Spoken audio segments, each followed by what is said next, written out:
No, I listen to it all the time. I tell all my friends to Smack It Raw.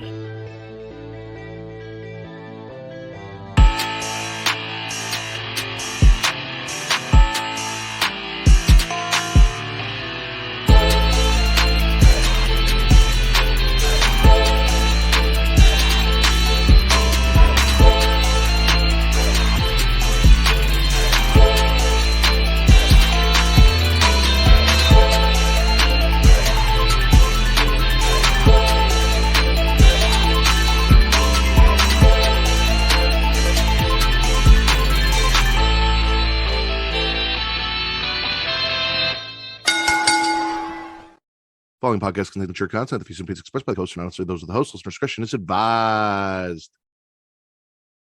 Ladies and gentlemen, welcome to your number one wrestling podcast on your favorite spicy sites, Smackin' It Raw. I am your host, the patron saint of podcasting, the warden Matt Ritter, the smut guru, and I am here today with my co-hosts.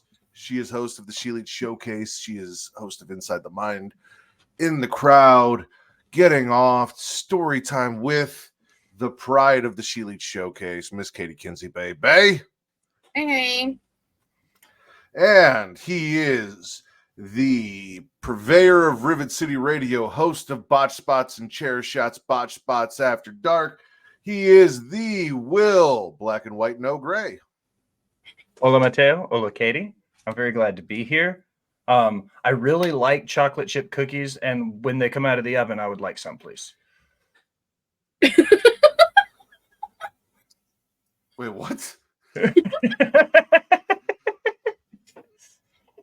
Okay. You'll get it. Who's made? I just heard her get up. Okay. I was like, I knew that's what he meant. I didn't. I'm eating French fries. I know we don't have to make. I didn't even think. I'm like, who the fuck is me? Like, Well, I was gonna text her during the intro, and then I was like, no, wait. When he does the "Hey Will" thing, I'll be like, No, I really love. Yeah, No, me you're too. okay. Yeah. we are now shy. Our fourth co-host, unfortunately, she is feeling under the weather and was not able to make it again. So hope she feels better. But we are still going to hold it down. We got this. Katie, how have you been?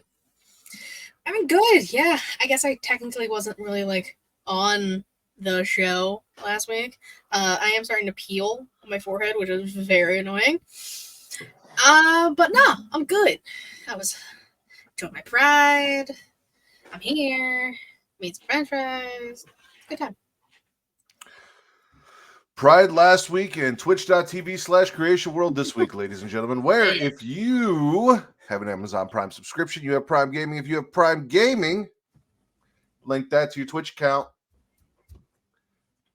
Get a free sub every month. One free sub every month that you can give to your favorite content creator here on Twitch. It could be, should be, would be, could be, maybe me.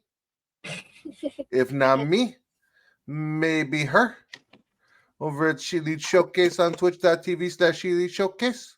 Maybe. And if not us, it probably should be, in all seriousness, Rivet City Radio, twitch.tv/Rivet City Radio. With the off the top medias and the botch spots and chair shots and the trivia and the after darks and the booms and all of the great content they have over there.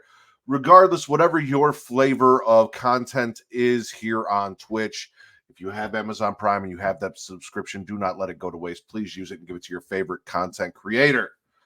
You guys can also watch us live on YouTube at youtube.com/Creation World, where it is free to like, to subscribe, to comment. Will, what does that do? It boosts the algorithm and it helps find new listeners. It does. And Katie, why would a smut guru care about finding new listeners? Well, the smut guru that we know with you. You're a whore, so like it only makes sense that you want to be shared around and shit like that.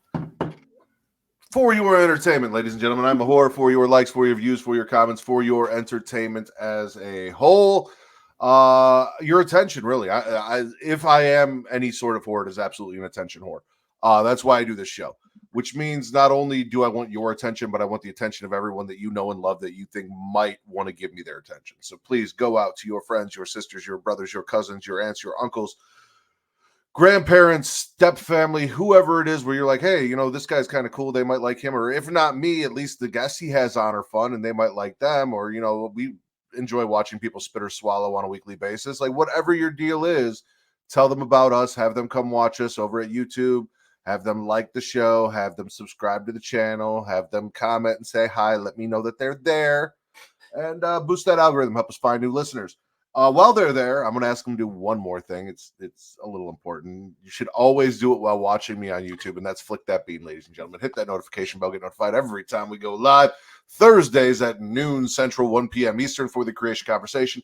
Saturdays for Smackin' It Raw here at 10 p.m. Central, 11 p.m. Eastern. Every other Sunday at 10 p.m. Central, 11 p.m. Eastern, including tomorrow night for Getting Off. And very soon, directly after, also on Sundays, directly after House of the Dragon, hashtag them dragons will be back starting next Sunday on Father's Day when the new episode drops. So stay tuned and look out for that. If you were a Game of Thrones / House of the Dragons fan, hashtag them dragons will be back and will be live, I think 1 hour after the show ends.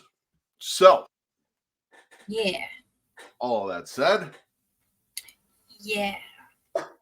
Katie, Yo. nudes and rumors. That's not what they are. Nudes. No. No news. What? Not today. Oh, Not this time. not today. Not today. Maybe another time. Not much news. Are you gonna switch the thing or am I gonna switch it? Well, thank you, Scales. Oh, thanks, gals. Appreciate it, bud. That is what I was looking for. Thank you. Okay, cool. So not a lot. I believe so. I missed the beginning of the show, but like I sent you my notes. Shotzi's getting stem cells in Mexico, We talked about as that. are Big E and MVP now as well. Everybody's getting stem cells. Fingers crossed. Big E's coming back to the ring soon. Please. Please. Isn't that I don't just care like, about MVP. isn't that why they like collect baby foreskins is for the stem cells? Is that they're just getting baby foreskins injected into them? Sort of. What? Yeah. Ew. I don't know what that was. Yeah, no, it's 100% foreskins. And where do you think they go? I don't know. No, yeah, they take all the baby foreskins and they convert them into stem cells. Ew. It's a market. Yeah, so anyways, Big E and MVP are getting stem cells in Mexico. That's all that matters. Because Big E can come back in the ring. Maybe, Hell yeah. potentially. No, that'd be great. And I I guess miss Big MVP had some issues with like his knee, so he's working on that down there. But everybody's getting stem cells in Mexico. Mick Foley was apparently down there, hanging out with some dolphins and Shotzi. Maybe he was getting stem cells too. Maybe. Or maybe never mind. I'm not. Nope. Not doing it. Keep going. No.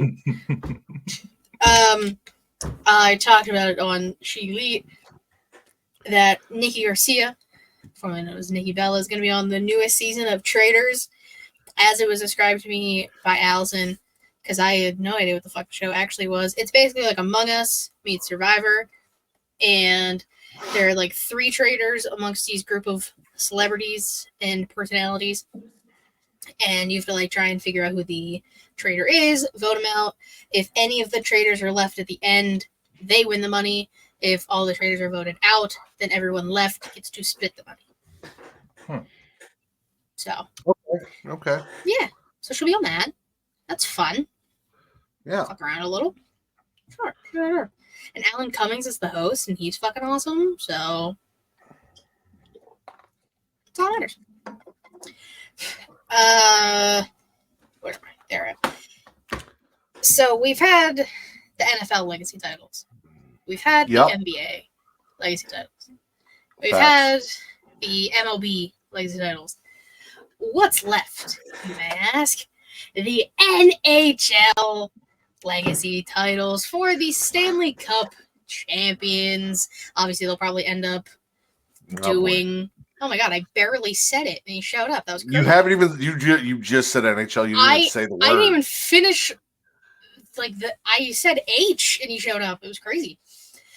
Yeah. So they're gonna do like the legacy title for the winner of the Stanley Cup title or championship, Stanley Cup championships, and then I'm assuming they'll probably do like every team like they always do for everything else. I'd be down to get a Penguins one. I'm just saying it'd be fucking dope. Blackhawks. No. Yes. Penguins. Blackhawks. You guys watch Quidditch too? Yep. Well, my wife watches Quidditch. Oh, I watch Quidditch. And she got I go to Zoe to Quidditch watch games. Quidditch. Fair. Joe Henry, fuck. I barely said it too. Like it was crazy. Oh, and then the last thing I actually sent. Wait. Hold on. Will, okay. Based on what you said about Joe Hendry, what does that mean about Shadow? Joe Hendry of hockey. And what did I say about Joe Hendry last week? Yeah, after what you said about Joe Hendry last week, what does that say about Shadow? What I said about Joe Hendry was that he was a mid-car mediocre wrestler who got over because of a catchy song. Okay. Yeah. So that's you, Shadow, but of hockey. so that's you. Damn, brutal. Way to put me on the spot there, Matt. Well, yeah, it's kind of fucked up. Well, no, yeah. The last thing is, Ricochet said at the end of his contract he's peacing the fuck out at the end of the summer. Yeah, good for him. You wanna do some flippy dippy shit somewhere else? Go ahead, Ricochet. Just don't take Samantha with you because we want her still. I'm gonna say we've had this discussion where we feel like there are certain wrestlers who are in the WWE system that would thrive other places and probably have a better time and more success, depending on what you measure success as in professional wrestling, outside of the WWE. That their talents aren't fully appreciated or realized inside the system, just like there are some fantastic wrestlers in other promotions who maybe aren't being utilized or fully realized as well. Their potential in those promotions would be better suited for the WWE. We saw one of those guys in Ethan Page show up recently and is killing it right off the bat because, everyone complains when someone comes over to WWE. Oh, they dropped the ball. They took forever. They're not doing anything with them. Why aren't they on TV? Well, he's fucking here and he's going, so can't do that. So yeah, no, listen, whatever Ricochet wants, like it is his career, wherever he finds happiness, whatever works out for him. We talked about it with Daniel Bryan, Edge, like there were guys that they wanted to go do other things. They wanted the freedom outside of the WWE to experience things in their career before they ended their careers that they were not going to have the ability to do through WWE. So go do what you love and find what you love in what you're doing. Someone's getting a cookie. Just put it in his mouth. I thought it was one giant cookie. I was like, oh my god. I just wanted her to feed him. I mean, it is a giant cookie. But I thought the 3 cookies were one giant cookie. They're pretty good cookies. Who doesn't love a good cookie? Who doesn't love a good cookie? Fair. Take that however you want.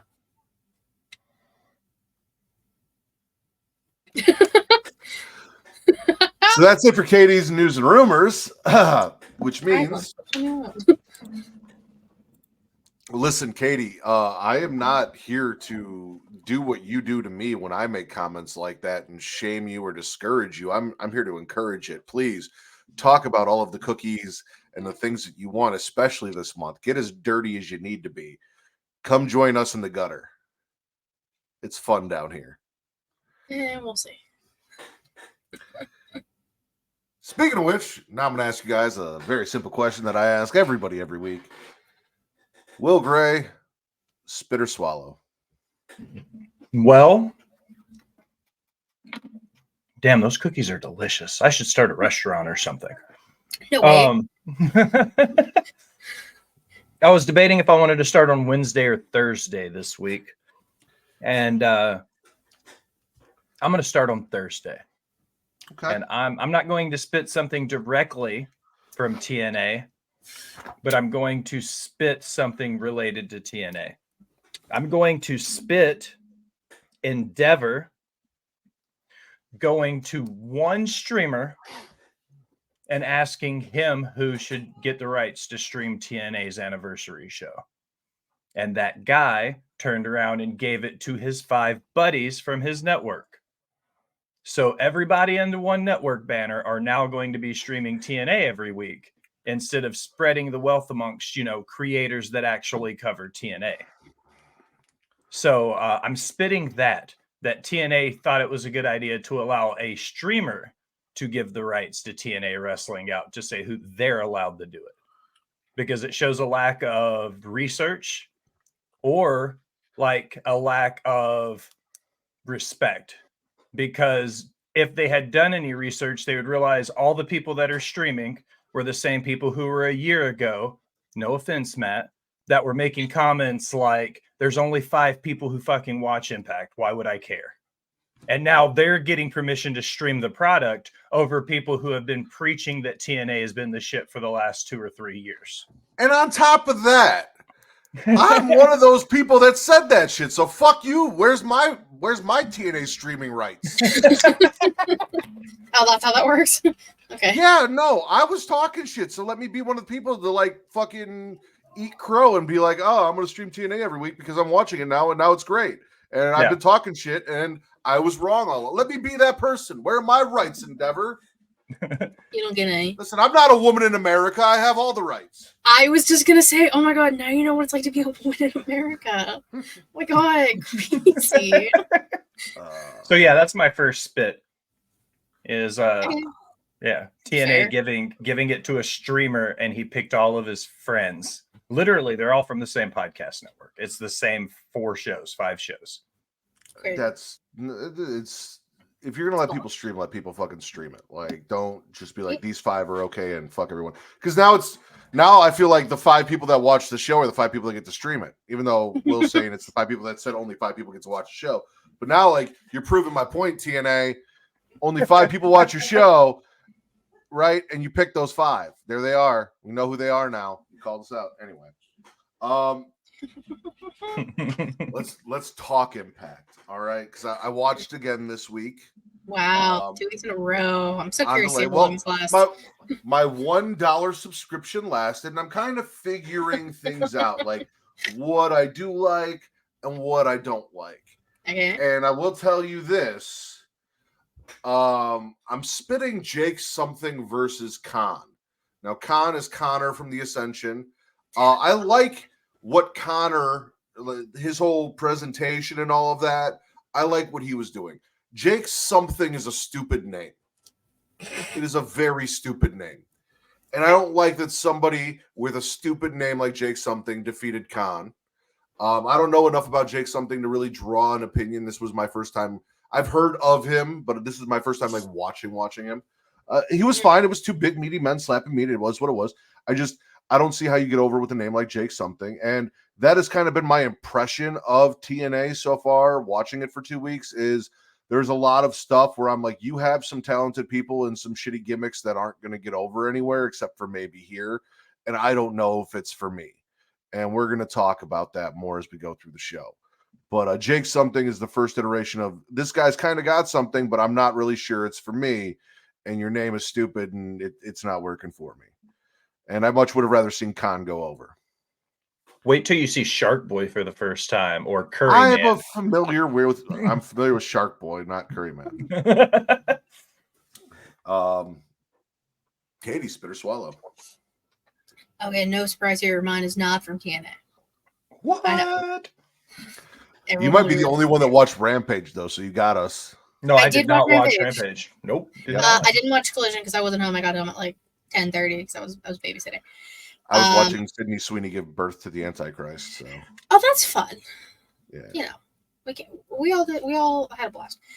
But I am going to spit Chris Jericho's existence. What did I deserve in my lifetime to get not 1, not 2, not 3, not 4, 5 learning tree segments on both Dynamite and Rampage?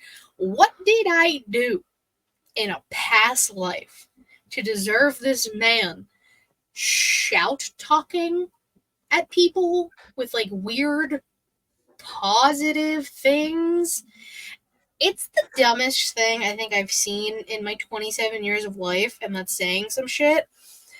I hate this so much. And Tony Khan has the balls, the audacity, the gumption to tweet that he books for the sickos. No, you book for Chris Jericho and Chris Jericho only, who's a piece of shit. I don't want him on my TV. What is like we book for this? Is that like a thing? Is there something there that I'm missing? Like, it's a quote from Billy Madison. Oh, okay. Is it? Or Tommy Boy, not Billy Madison. I made that mistake. The other. Wait, I love both those movies. Why don't I remember that quote? Yeah, that's what he said on Twitter. He says I'm paraphrasing Tommy Boy was what he said. Okay. So my favorite thing about Chris Jericho is people anonymously going on Twitter through that fucking app and going to Seahawk to try and tell Seahawk, shout out Seahawk, that this Jericho stuff is good, and him just being like, no, it's bad. It's all bad. It's terrible. It sucks. Like, just him shitting on it as people keep anonymously coming back, and they're like, but the Jericho stuff. No, listen, it's bad. Jericho is bad. Yeah. Jericho has not been good for a very long time. Mm-hmm. I'd say probably 4 of the 5 years in AEW. Jericho has not been good, not been entertaining, not been fun, not been anything of value, in my opinion. I have not enjoyed Chris Jericho basically since he got to AEW. Like, I might give him the first year. The first year was very exciting for everything. After that, Jericho has not done it for me. He really hasn't. I don't like anything that he has done. None of the gimmicks, none of the bullshit. You know, you had me with a little bit of the bubbly, and then after that, everyone's like, he can get anything over. And then he tried to prove that he could, and he failed hard. So yeah, no, my only enjoyment. Also, weird thing happened. Speaking of Seahawk, a bunch of people that I swear I was following, I found out I wasn't following, like Sir Wilkins, who I know I was following because I DM'd him and we had him on the show. But apparently, at some point, Twitter unfollowed him for me. So like I went back and I'm like, oh, I was following you. Follow again.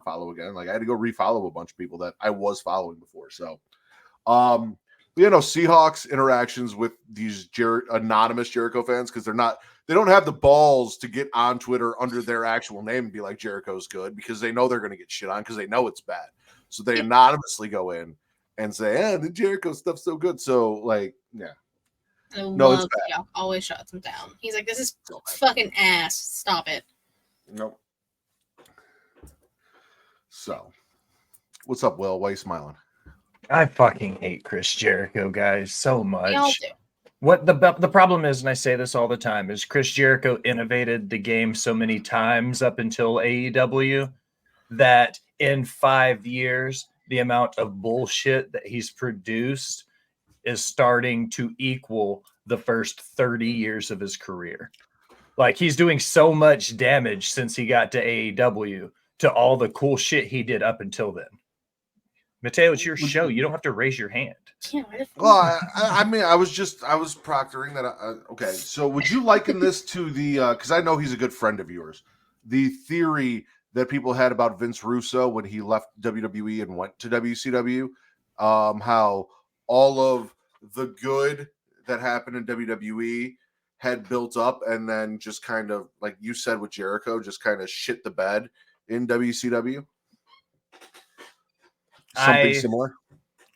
I don't know, maybe similar, but I don't think, like, there was the whole thing that Russo and those guys were sent over there to mess it up. I don't think Jericho was sent to AEW to screw anything up. I think Jericho's fully capable of doing that. Tony Khan's doing that all by his own. Yeah, I was like, they didn't need help with that. Doing it themselves. No. Yeah. I booked for the sicko. Shut the fuck up. Listen, if anyone's a sicko around here, it's me. All right? And you are not booking for me. That's true. You're my favorite sicko, though. Thank you. Will Gray, Spit or Swallow. Tuesday, but not NXT. So you guys know what that means. NWA. Oh, okay. That was dramatic for no reason. I threw my pen without meaning to. I I'm was going to like, swallow two really quick things because I know y'all won't have a whole lot to say about it. One you might, the other you might not. They announced that Samhain is coming back. Samhain was the pay-per-view last year. That was the cocaine spot that Dr. James Mitchell got in trouble you for. made me watch stuff from. Yeah. Samhain's coming Fucking back, so I'm clowns. hyped for that. The Brothers of Construction are amazing, Mateo. They're currently, not. They're currently the Juggalo Championship Wrestling Tag Team Champions. No shit. Really? Not surprised at all. Clowns, Juggalo champions? No way. Okay, but in seriousness from the NWA, there's a finisher that I think both of you would appreciate in all actuality. And I think you might actually like the tag team a little bit. They're called the Immortals. It's Odinson and Kratos. Like very like Thanos-y kind of like Kratos. Thor. Yeah. John Kratos, right? Correct. Bald guy, goatee. Yes. Jacked. Yeah. Big, super jacked dude. He's big. I know things. You know things. Their finisher is called Immortality. And Cesaro's running European uppercuts. That kill people? Yes. Yeah.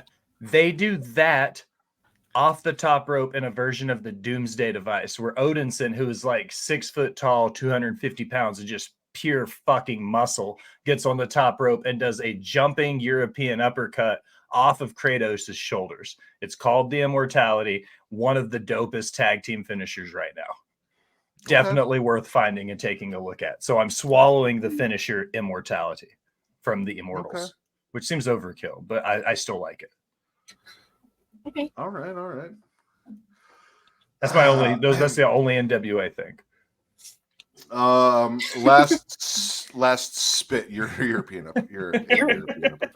It would be your European uppercut. Anyway, I'm spitting the system. Joe Hendry, Nick Nemeth, his little brother, all that none of it's for me. None of it's working for me. I don't know if it's because I'm getting into it late. I don't know. It's just I don't care. I was watching it. I was not invested. There's nothing about the system. Like I get the system works. Like I get the catchphrase, like all that. Alicia Edwards is nice to look at. She's fun to have out there and do things. But like other than that, I'm not feeling the system personally. The promos, the story, whatever the fuck's going on. Joe Hendry coming down to make saves, like it's not for me. And I understand that's like the main event scene, but I do have swallows. There are other things I did enjoy. We'll get there. But my two spits were Jake something because stupid fucking name and everything in the main event. Well, except for one thing, which there will be a swallow. So I'm not a fan of the system. Down with the system. Rage Against the Machine. Katie, system down. Look at you. Spitter swallow. I know things. I know things. Okay, I guess this is both Dynamite and Rampage again. I'm swallowing everything Mariah May, Mina Shirakawa, and Tony fucking Storm. It's my favorite lesbian three-way I've ever seen. I love this. Everything about the custody of Mariah May. It's fun. It's one of the only things that, like, I really, truly still love about AEW is I get my gay from there. So I get something. It's like Mina had a fantastic match with Serena Deeb. Mariah May had a match with Saraya.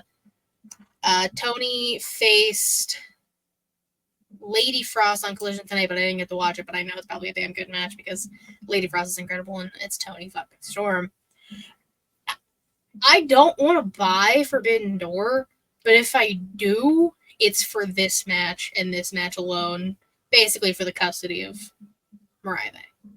It's my favorite thing. I love it. So I didn't see what happened outside of Dynamite, so I don't know what happened on Rampage. I agree. I'm swallowing Saraya versus Mariah May. Saraya getting the win there. The tagline, which also might be the title of the show, Where the Breasts Wrestle. Yes, I read Saraya and Harley jumping Tony and Mariah after the match, Mina making the save, and then her and Tony fighting over Mariah. All of it. I am a huge fan. Thanks, Emperor Viking King. Or Emperor Evil King. I don't know where the fuck I got Viking from. I don't know. Randomly just read that and it wasn't even in the word. Viking King still sounds cool though. Yeah. Emperor Evil Viking King. That's who you are now. No, everything. And then, like you said, more on Rampage. And this is really the only selling point for you for Forbidden Door. Because Mina versus, and I'm not gonna lie to you, it doesn't really happen all the time. Wow. People just Apparently we're not. Yeah. Hey, no, I'm with you. Like Mina versus Tony is really the only Forbidden Door thing where I'm like, okay, that's something I want to see. Yeah. I like me some Mina Shirakawa. I love all three. It's so good. It really is like the best thing they're doing. The breast thing they're doing. Sorry. Hey, stop. I refuse.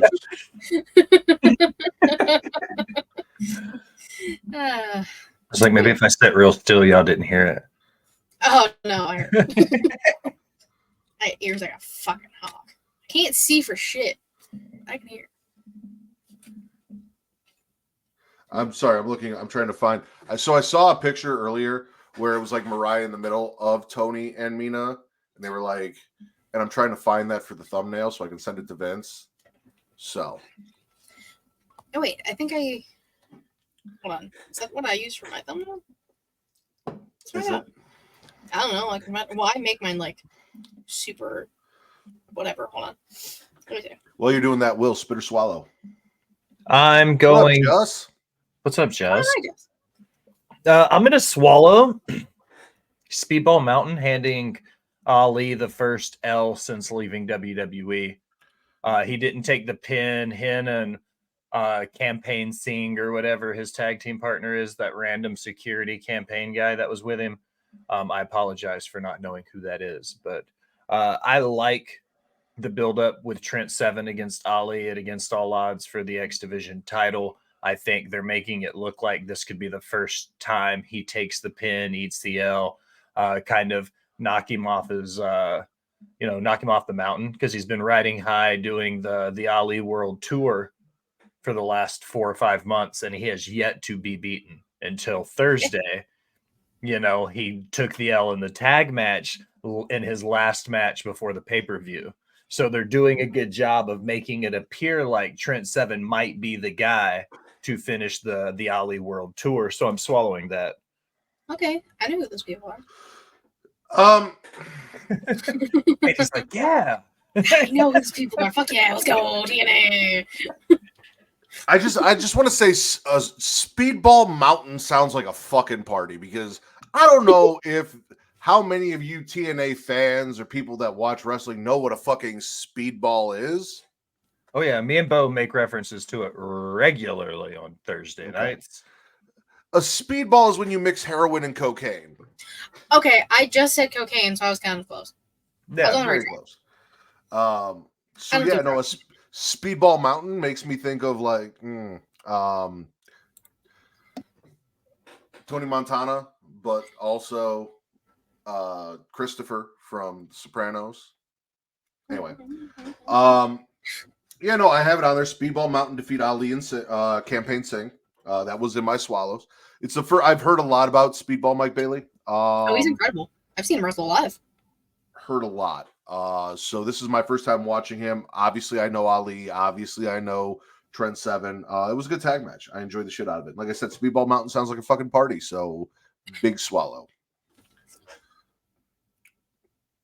Well, since Will took that, we've spent a lot of time on TNA. Can you guys go somewhere else too, so I'm not holding this down, please? I'm gonna swallow Jordynne Grace defeating Stevie Turner with Cora on commentary. Also on my list. They go sorry. I always write Cora and it's Roxanne. Always I don't do that. know. I don't. Just because they're both tiny and have black hair and kind of big boobs. That's disrespectful. Every time. Roxanne on commentary goes face to face after the match, shoves Grace, who then manhandles her before she escapes, which also led to later on Jordynne Grace defeating Allison Kay with Ash by Elegance returning and hanging out. I don't know who the fuck the guy was that announced her on Impact. I don't know who he was, but Jordynne basically fought both members of the Hex during the match. Also, again, very familiar in general with Allison Kay and Marty Bell, but haven't watched much. I think the last Allison Kay match I saw was the NWA Empower pay-per-view. Yeah. Very impressed by her strength, like her picking up and the stuff she can do to someone the size and build of Jordynne Grace. I was not expecting her to be tossing Jordynne around the way she was. So, yeah, I enjoy everything Jordynne Grace has going on in both NXT and TNA right now. Oh, yeah. Like interacting with everyone backstage. It's so good. I also think because of the interaction with Tatum, that Tatum's gonna somehow follow her to TNA, just like stalk her a little bit. Tatum's the kind of character that I feel like would work well in TNA with what they do. I mean, they had whole ass like zombies and zombie hunters and undead people. I know TNA. I'm proud. I know things. Katie. I'm proud. Rosemary, go. Yeah. I love all of that. I love most more than anything is Katie, getting hip to TNA, as the kids say. Jesus. I'm a betting man. So I would definitely say that next Friday at Against All Odds, the person who's answering Jordynne Grace's call is not coming from TNA. I would almost guarantee they're from WWE, and it's going to be one of two people. Everyone thinks it's going to be Natty. I'll say it. I was told that there were 3 people on the list, and Natty was at the top of them. For both that TNA wants to work with and that wants to work with TNA. She was the one person that was on both those lists. It makes sense. Yeah. Yeah. So that's it. I swallow anything that's cross-promotion work. I've been laying real hard into the wrestling Cold War thing because of all this going on. I love it. Love it. NXTNA. Yep. Yeah. Penny too. Penny likes NXTNA.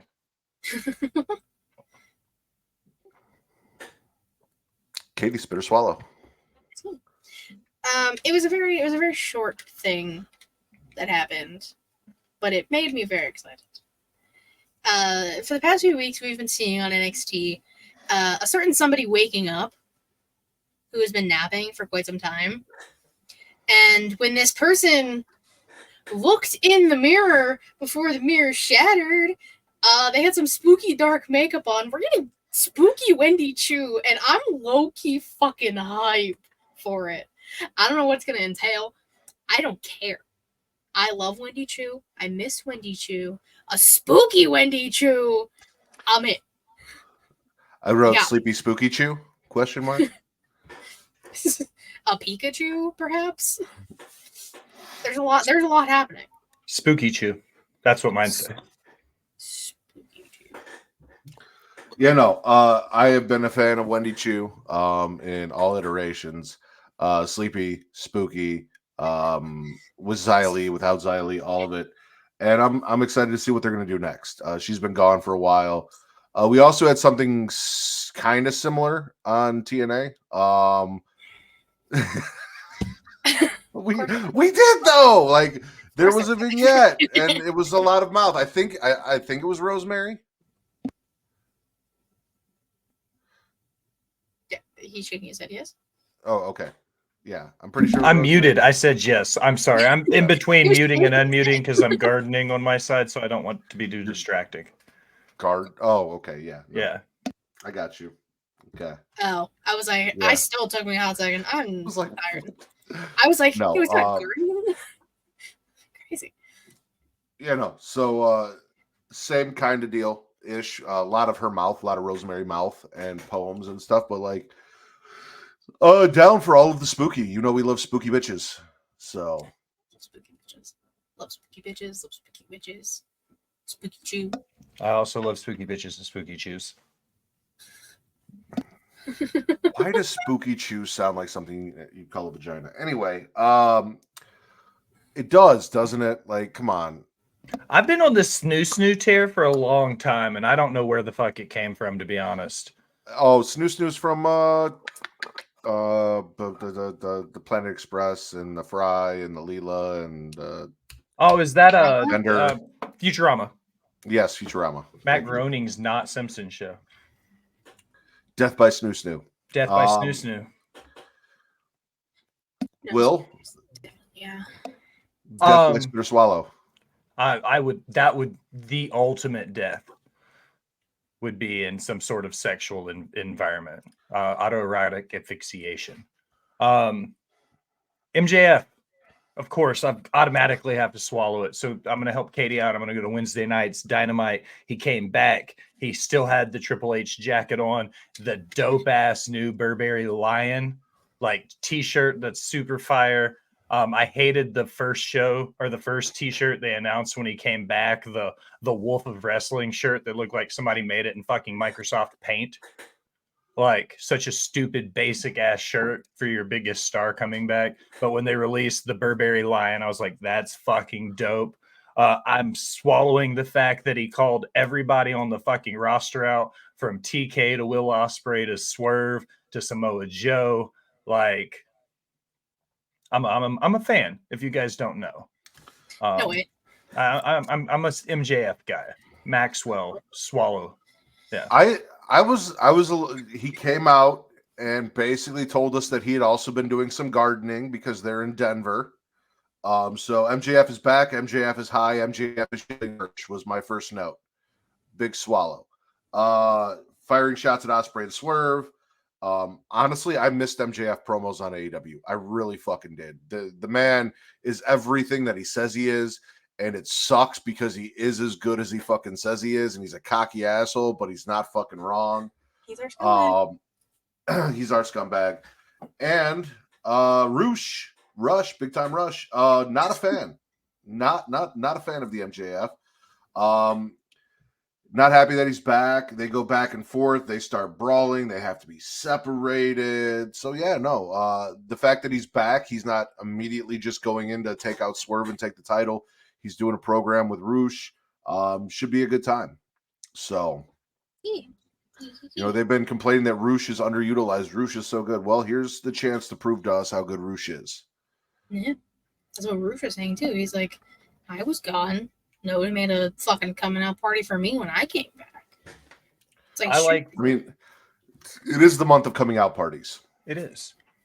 I like that MJF went to Twitter and made this whole big ass tweet in Spanish to Rush.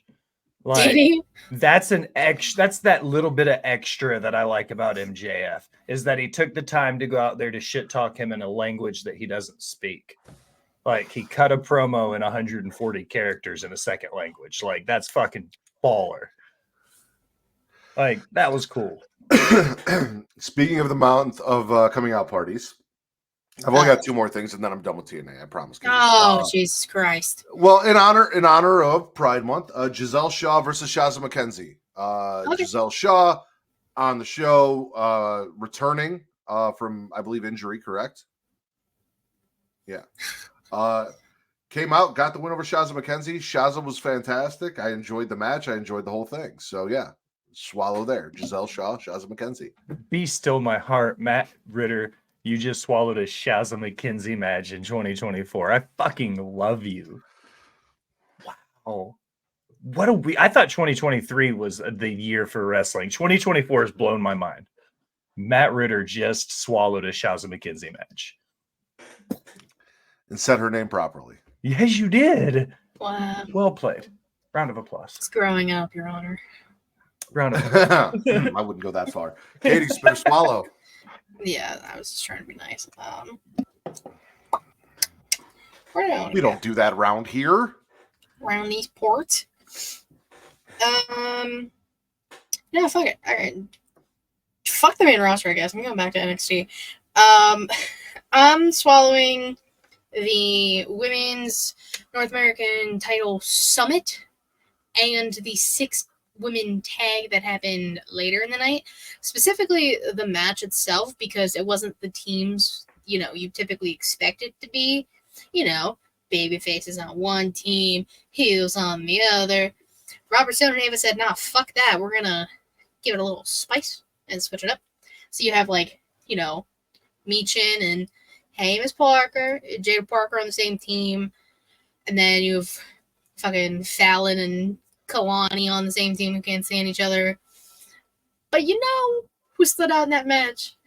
Who was the number one overall in the combine? First overall person to qualify for this ladder match. Who's going to be hitting a fucking soul snatcher tomorrow off a goddamn ladder, and if she doesn't, I'm going to be pissed. It's my girl Soul Ruka. She's calm, cool, collected, talked her shit when needed. I love that woman with all my heart and soul. And it's not fair. Also, shout out to Fallon Henley for being the only fully white person in this match. You had me. The only one. You had me till the very end. It's like, think about it. Think about 5 years ago. That wouldn't have been the case. I'm not taking away. I mean, fuck white people.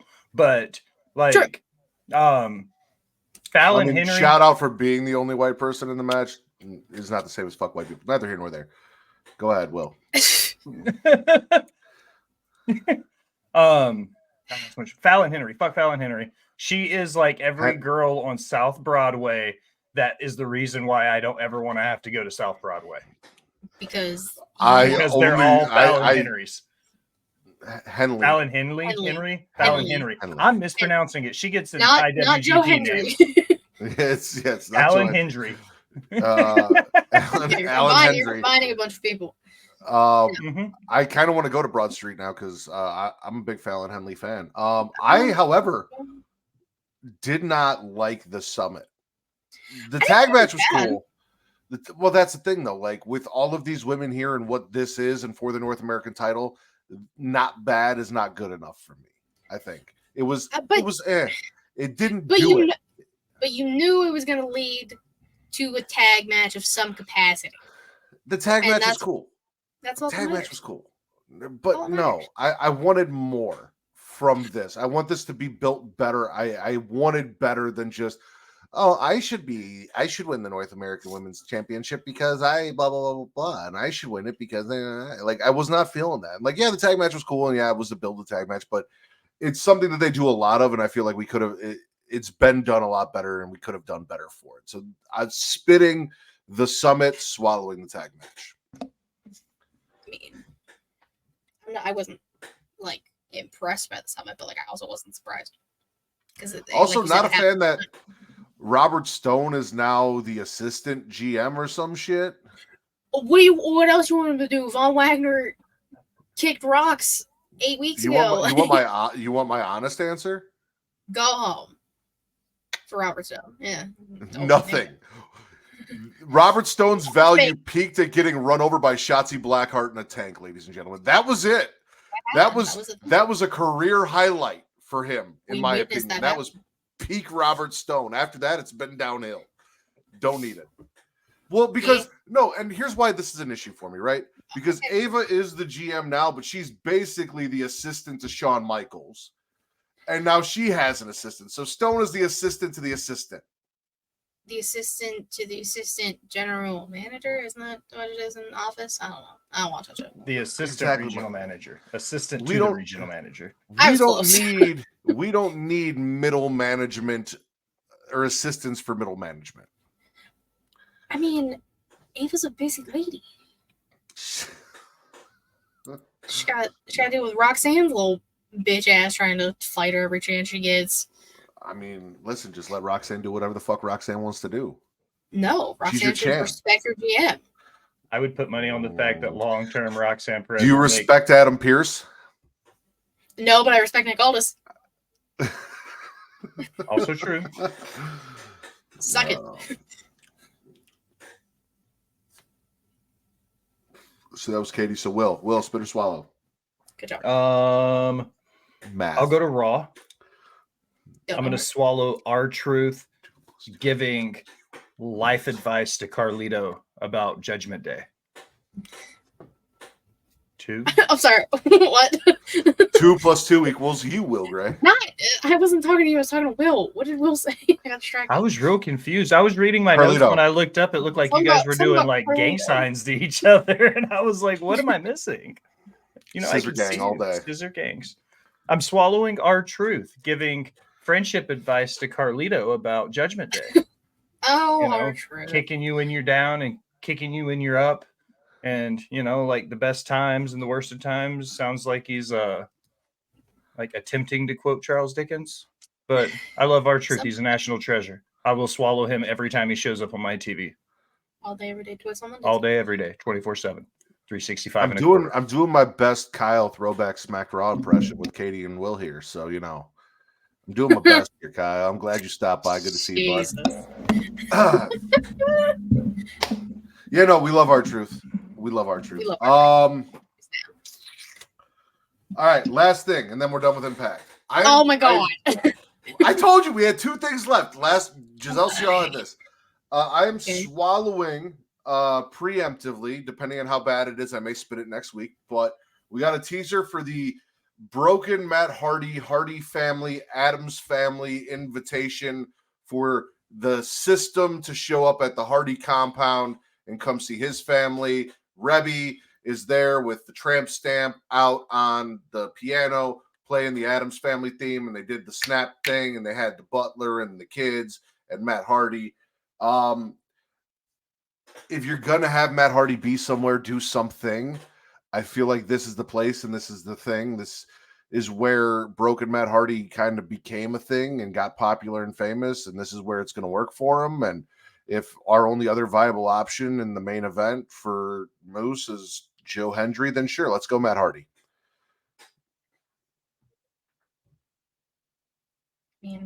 Okay. I mean, I like Rebby aesthetically and goth baby stuff. I like the kids. I don't have any issues with Matt Hardy personally. I don't like his brother, but his brother's not going to be there as far as I know, so we're good there. As far as you know.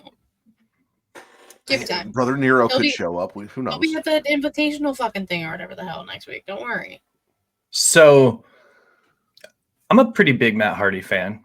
I've always liked the Hardy Boys.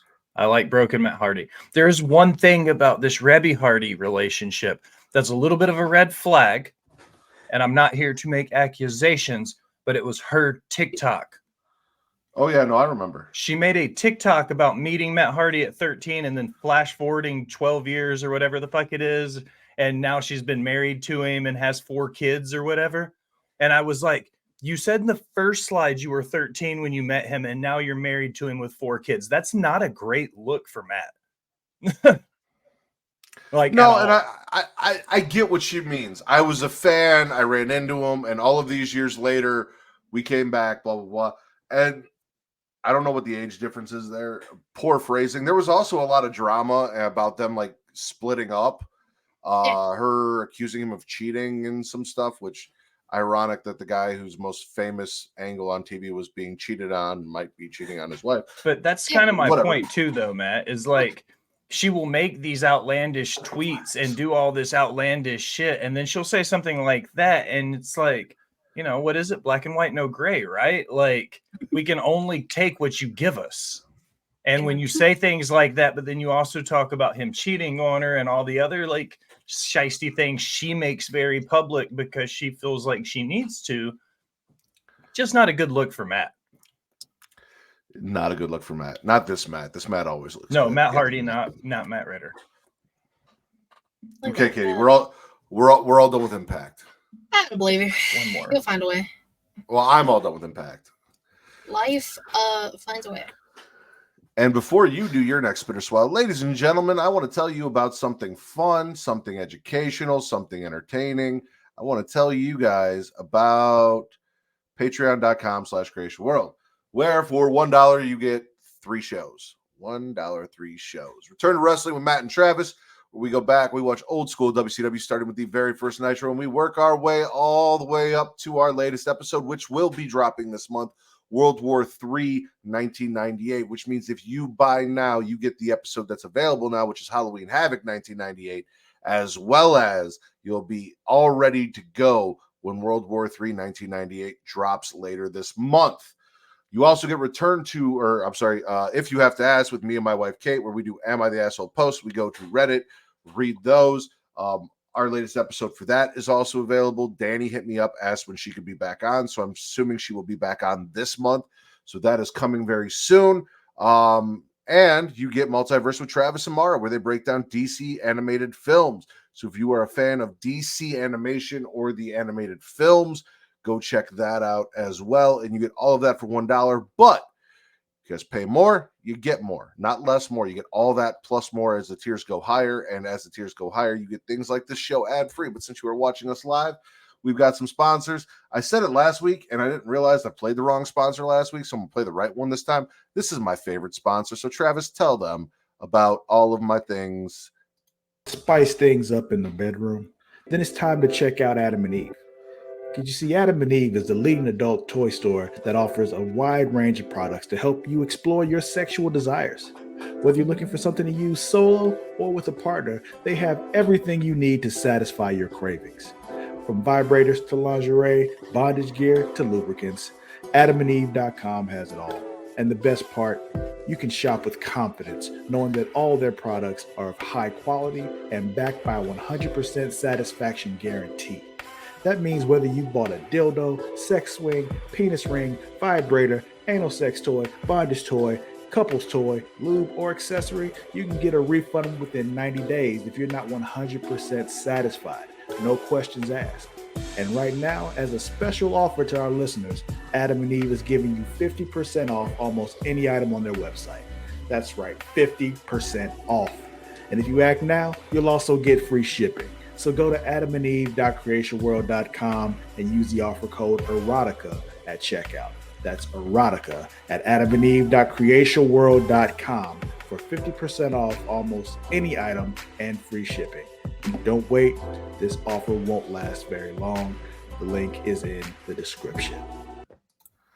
And unlike some people who might get a product from Adam and Eve and not be satisfied and need a full refund, we give no full refunds because we promise you will always be satisfied with how we handle our wrestling. Katie Spitter Swallow. Okay. I don't know.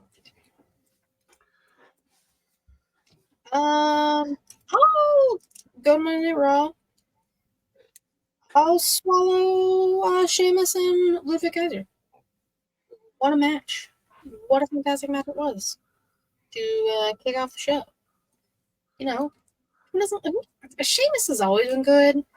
And Ludwig recently has shown that, like, he can be good without, big goon in his pocket. So I'm not mad. I'm not mad at this. I appreciate it. I'm okay with this continuing for quite some time. Maybe we get Sheamus and Goon at Clash of the Castle. Perhaps. I'm just saying. I wouldn't be mad. Vince would be happy. Yes, he would. Ludwig Kaiser roll, doing his thing against a guy like Sheamus. Got the win too over Sheamus, which big deal for him. No, it's all good shit. Will Spitter Swallow. I'm going to stay. No, I'll go to SmackDown because I want to do this one. I want to knock this one out. There's a chance you guys might have this one on your list. I'm going to swallow building the DIY and A-Town Down Under feud for two good reasons. They're showing development in both tag team divisions right now. So this is like a dual swallow because I'm really excited. I like the DIY and A-Town Down Under feud where they did the singles match last week, and this week we got another one. Like, that's good traditional old school booking to build tag team feuds. So I'm here for it. Plus, we see them developing the women's tag division as well. So I feel like swallowing the tag divisions as a whole is really important because up until now, all the tag belts have seemed kind of weak. And I feel like R-Truth and Miz are making the Monday night belts seem important. They're there every week. They're showing up. A-Town Down Under and DIY are having a great feud. Jade and Bianca are killing it in the women's division with those belts helping elevate them. So I'm going to swallow an elevated tag division in WWE, but more specifically the DIY A-Town Down Under feud, because I'm not a Morgan Wallen Austin Theory fan. Most people are. Did but you the say women's Morgan tag- Wallen? He did. Yeah. Okay, He's called him that before. I know. No, I definitely agree with you on the women's tag. I even like tweeted about it, like seeing like the actual tag teams and developed tag teams all like coming together and actually doing shit. Because now we have a triple threat tag at Clash for the women's titles. Fingers crossed for my witches. Team Fire Crotch. Yep. It's not going to happen, which is disrespectful to both women because they're in Scotland, but it's fine. I'm not mad about it. But everything about it, Sonya wanting to help everybody out backstage, including Shayna and Zoe, which Sonya Deville, love you, baby. Love you to pieces. Everything about it. Mike. Like, I just love. I don't know where Team Ninja Party is. We throw them in there too, and then boom, fully developed tag division. You got going on. So I did not have the DIY stuff. I did have the Jade, Bianca, Candice, Indy, Team Fire Crotch, Shayna, Zoe stuff. I want the witches to win. I want the Unholy Union or Duo or Fire and Desire, Team Fire Crotch, whatever you want to call them. The problem is I can see a path where they pin Shayna and Zoe, and then they go on to feud and do spooky shit to fuck with Jade and Bianca to offset the obvious mismatch in power. Absolutely can see that. Perfectly fine with that, except what the fuck do you do with Shayna and Zoe if they lose again? Like, start a feud between the two of them? Yeah, let them fight. I think that would be a brilliant match if they did it right. Also, you know me, Matt, and it's been we're a long time removed from the Pitch Black match. RIP. I don't like supernatural spooky in my wrestling, so I hope that's not the direction they take to get them an upper hand on the X-Women. I mean, there's stuff that you do like in your wrestling that I don't. We all need a little bit of what we like. I'm not yucking any yums. I'm just, this is my cup. If I'm going to put in my cup of tea, I don't want that sprinkle of sugar. And I want a huge lump. Oh, I know you do. I'll give you whatever lump ball. you want. Oh, speedball of Team Fire Crotch. A speedball of Team Fire Crotch. A speedball mountain. So yeah, but I don't know. I don't care for the current tag team champions. I like Tommaso Ciampa. I don't really like this version of Tommaso Ciampa. This isn't the Ciampa that I love. You like psycho killer, Sicilian psychopath Tommaso Ciampa. Yes. I don't have a Sicilian flag. Tommaso Ciampa. Yes. There it is. It's over there. Yes, over I do. I like that Ciampa. I like that. Fair. I mean, everyone says the same thing about Kevin Owens. That's Young Kings have been talking about Kevin Owens, right? And how it's not the same Kevin Owens, and they want the killer Kevin Owens back, like steam kill type shit. Yeah, so it is what it is. My last thing from AEW. I thought you were going to say TNA. I was about to be so mad. I was like, you just said that. I am swallowing Chris Statlander punching Orange Cassidy in the face and then being run off by Willow. I did not expect Stat to get physical with Orange Cassidy, but I am not mad about it. Not mad about it at all. I don't need Willow out there saving Orange Cassidy. I need Orange Cassidy versus Chris Statlander. That's what the fuck I need in my life. Give me that match. Yeah. Take it to the fucking indies. I don't care, which I'm pretty sure it's been happening on the news many times. Because AEW's not going to give it to me. Probably not. A one-on-one? No. They're going to make it a mixed tag. Trenton, Stat, Willow, OC. I'm not mad at that. But I'm agreeing with Matt here. Statlander can hold around. I say the same shit with Rhea. Let her fight the men. Let Stat fight Cassidy tomorrow. I don't even care. In a parking lot somewhere. Make it a parking lot brawl. No rules. It's fine. No one can get hurt. We got to reel it back for a second because I also have notes from Raw on that women's stuff that I forgot to mention. Oh, I don't want to have to go back to it later. So we also had Shane and Zoe fighting Sonya's help when Sonya's like, guys, and they're like, no, fuck you. We don't want it. We don't want it. The tag champs come out. They call out Shane and Zoe. Zoe and Shayna say that Bianca and Jade are ducking them. So Jade said, let's do this tonight. And Adam makes the match. Shane and Zoe lose. Alba and Isla come out. They jump the tag team champs. All the women brawl, which then led to the stuff on SmackDown, which then led to the triple threat match because Bianca and Jay were like, we talked to Nick, and we were like, oh, what are we gonna do about this shit? And we were like, fuck it, we'll fight them both. Like, why not? They can't beat us. We'll fight everybody. So fight them all. Fight everybody. Hell yeah. Fighting around the world. I am spitting the fact that they're denying Sonya's help, though. And I want Will to be right. I want Shayna to be like, no, fuck this. I'm not doing the Sonya thing again.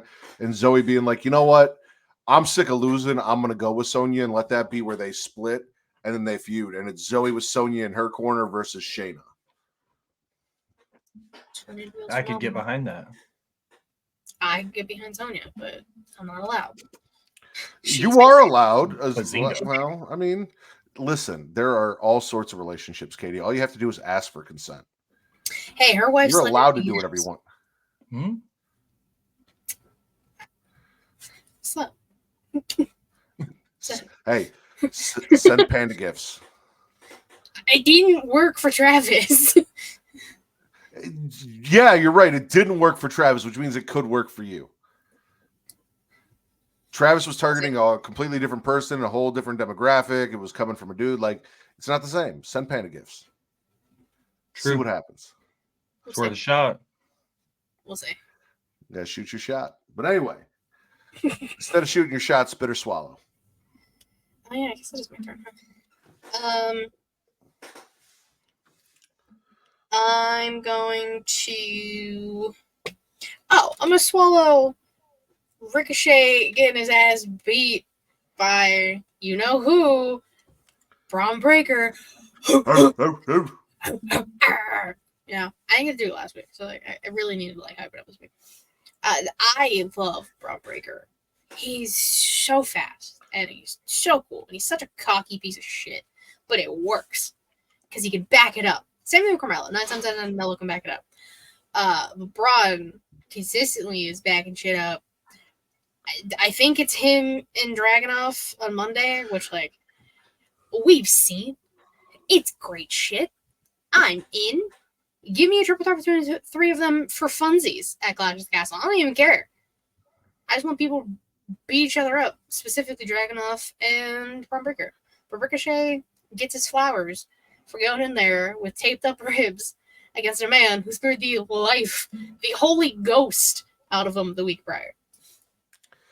You know, we've got a partnership with TNA, right? We're doing this whole thing with TNA. Let's do some TNA shit, right? You said that at the end of the summer, Ricochet said he decided he wasn't going to renew his contract with WWE. He was going to go. Yeah, peace. Have Braun Breaker kill Ricochet. They do it in TNA. I know they do. I know. I talked about it. Kill Ricochet. Spear him, split him in half, whatever, and then let him go out on the indies, put the mask back on, be Prince Puma again. Back out. There's no need to put the mask on him. They literally killed EY off, and then he just showed back up like as a babyface, like you know, violent by design. Literally didn't just off him on TV. Didn't someone get like run over by a train in TNA? And, like, yeah, no, they've killed off characters multiple times throughout their company's history. Yeah. But, Allie was stabbed in the underworld or whatever, and like came back. But the most recent one, EY, they literally had a whole thing where it was I can't remember the guy's name who took over the design, but literally like stabbed him to death on television. It was like Diener, wasn't it? Yeah, Diener. There you go. Another stupid fucking name. Diener. And go figure. If I heard correctly, him and Jake something are related. So like Diener and something are cousins. If I heard that correctly, dumbass family names. Agreed.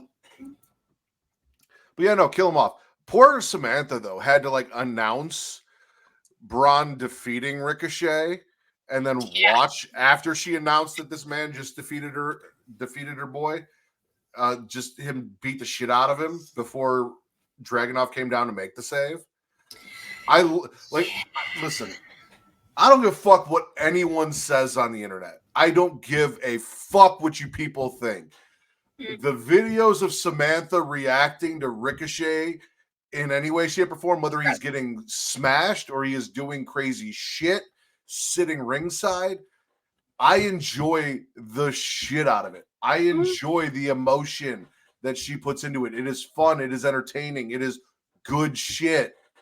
So women shouldn't show emotion on television. They should just announce. Suck a dick. Suck my dick specifically. Specifically. Well Shut said. the fuck up. Deal. Well said. Where do I sign?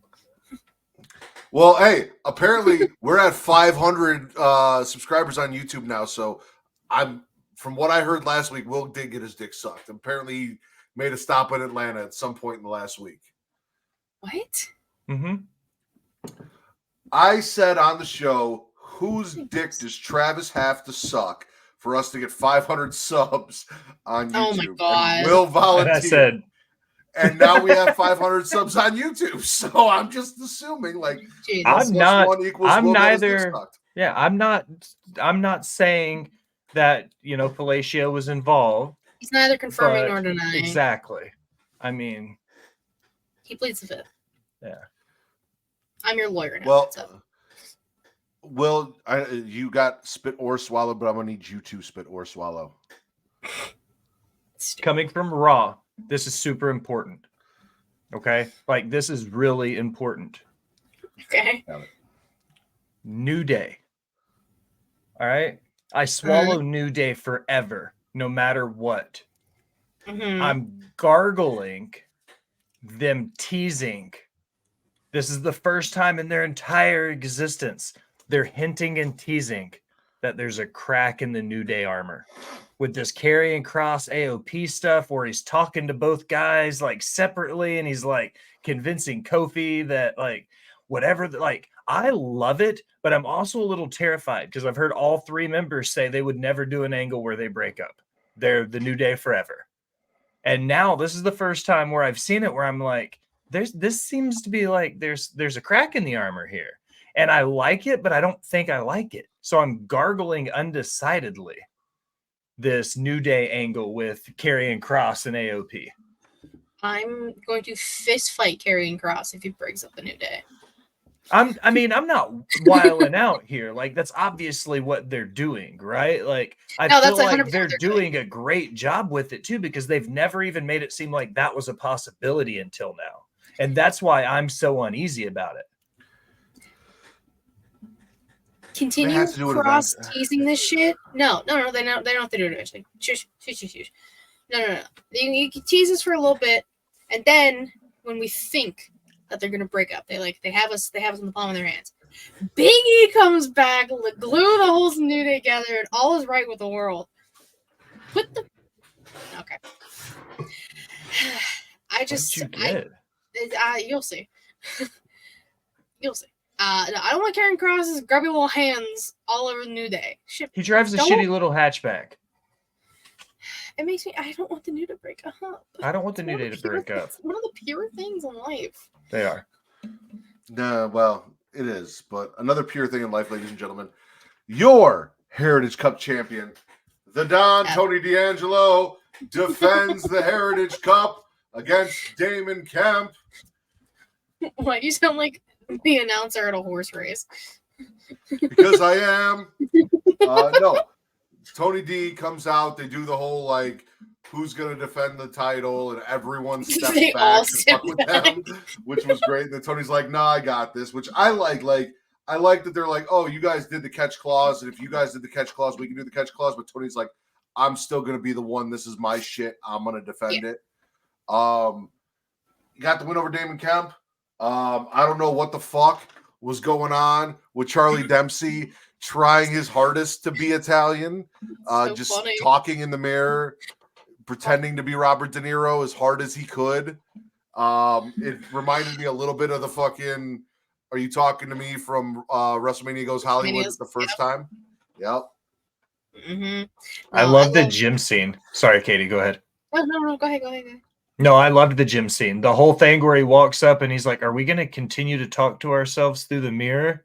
Like leaning into it, and he was like, "Did you hear?" And he was like, "Did you hear us talking?" And he was like, "Yeah, I've been standing here. You saw me. I was 10 feet away." Like, like I like when they like break that fourth wall in those style where they kind of you can tell it's supposed to be a joke when they lean into it. Like, I love that shit.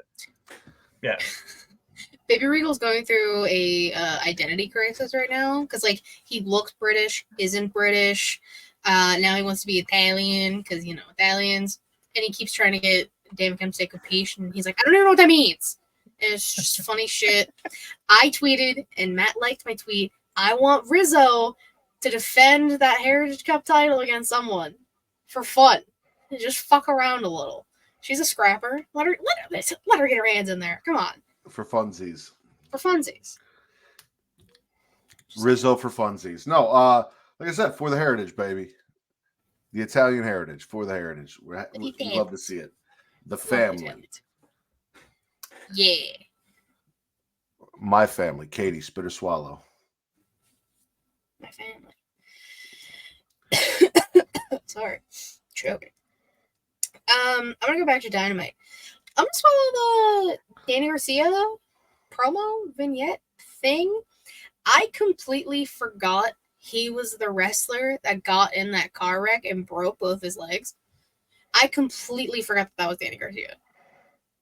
It happened a few years ago. And it was like a bunch of indie wrestlers in a van, and Danny broke both his legs, and like they showed pictures of it from when it happened. And like he cuts a pretty damn good promo, very impassioned, talking about like, he thought he was never gonna walk again, but here he is, however many years later, I can't remember the exact year. But give him a title. Fuck it. Let him be the TNT champion. If you're not gonna give it to Malachi, give it to Danny. Fuck it. And you're not gonna do anything with Ricky Starks because who the fuck knows where he is. Danny Garcia, your next TNT champion. We know who's getting that belt. No, fuck Jungle Man. He's not even he's not in a qualifier match yet. Neither is Danny Garcia, but that's neither here nor there. The only person who was qualified, I think, is Takeshita and possibly someone else. They changed that tonight on Collision. Oh fuck! Did they? I didn't watch. Fuck, the Natural Dustin Rhodes challenged. I don't know how he worked it out because I didn't catch the first half of the promo. When I realized it was happening, I unmuted it. But he challenged Jack Perry to a qualifying match for the TNT ladder match after he beat who did he wrestle tonight? He had a match tonight. It was a good match. It was Danny Garcia, maybe. That sounds right. He was there. But whatever the case is, he's wrestling Jungle Man on Wednesday night, Dustin Rhodes. Oh, great. Yeah. So they added we that. Know who's going to win that. Yeah, that was their way of putting him into a qualifying match. So that was definitely booked for the sickos. That's what all the sickos want to see, ladies and gentlemen, is Dustin Rhodes versus Jungle Man. Katie, we have to take a little aside. I got a question for you. We got serious conversation because me and Will had this discussion. I think it was after you got off last night. We're curious, or not last week. After you got off last week. Okay. Blair Davenport, not a fan, right? No. And I told Will why you weren't a fan. However, the reason you aren't a fan has to do with her backing up someone that you are a fan with. So how can you be a fan of the one guy, but then not her, when the one guy, she was just backing up the one guy that you are now a fan of? Because Blair Davenport just like, as a human being, just looks like a piece of shit, right? There's people that like look like pieces of shit. Example, Logan Paul looks like a piece of shit, is a piece of shit, decent in the ring. I have never liked Blair Davenport before all of that came out. After that came out, I've never liked anything she's done in the ring. Nothing she has done impressed me in any way, shape, or form. I don't understand the hype. Well, Ospreay, I'm slowly getting around to. I think it's just the talent in the ring, I think, is the only reason I like him. And he's kind of funny. But, like, And He's his also theme song. shit. Well, okay, the theme song is different. Like Darby Allin's theme song is great too, and he's an awful person. It's just these people. It's like the same thing with like music in real life. They're shitty people, but they make good music, and it's not fair. You know? Art in person. Art in person. Elevated is one of the best theme songs I've ever heard in my entire life. That is a statement I have said on record many times. Well, we were just trying to figure it out because when we talked, you're like, yeah, well, Matt will fill you in on the stuff she did. And I filled him in. I'm like, but that was all because of Osprey, and she loves Osprey. So I don't know how those two things work. And apparently, it's not really about the thing. The thing is just one of the things that happened, and it's more you just don't like her as a human. It's the thing of the thing that happened, but it's a lot more towards Blair because just how I despise her as a human being. I didn't know any of this existed until last week, and Matt texted me. Really? None. I went to somebody, actually, our friend Shayna. I went to Shayna and was talking to her about it because she follows English independent wrestling like religiously. Like that's her thing. She knows the English indies the way I know the American indies, which is wild to me. But I asked her about it, and she's going to do a rundown. There's enough skeletons in those closets. I'm currently writing an After Dark episode about our boy Osprey. No free shout outs. No, like there's a lot. Like some stuff that he did when he was younger in England. Like there's a story to be told there. I'm going to write it out because I think it needs to be said. Well, yeah, I don't remember how long ago this was. About 5 years. 5? It was right before the first All In, like 2018, 2019. Oh, I was gonna say, also the pandemic happened, so like times aren't real for sure. Oh no, the last 5 years haven't existed because of the pandemic. That's exactly what I'm fucking saying. Like, I don't know what happened when. So it could have been 10 years ago for all I knew.